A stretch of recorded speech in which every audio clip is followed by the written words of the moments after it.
আবার বিশ্বনবী বললেন, যত ইস্তেগফার আছে সব ইস্তেগফারের সেরা সর্বশ্রেষ্ঠ ইস্তেগফারের নাম সাইয়্যিদুল ইস্তেগফার। কেউ যদি দিনের বেলা একবার সাইয়্যিদুল ইস্তেগফার পড়ে, ওই দিন যদি লোকটার মৃত্যু হয়ে যায়, মুহূর্তের মধ্যে লোকটারে জান্নাতি ঘোষণা দিয়ে দিবে কে?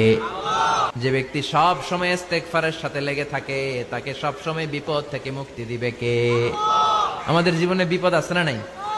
কত ধরনের বিপদ, যে কোনো সময় অসুস্থ হয়ে যেতে পারি। নম্বরে বিশ্বনবী বললেন, অমিন কুল্লি হাম্মিন ফারাজা, ওই ব্যক্তিকে রব্বুল আলামিন সব ধরনের দুশ্চিন্তা থেকে মুক্তি দিয়ে দিবেন।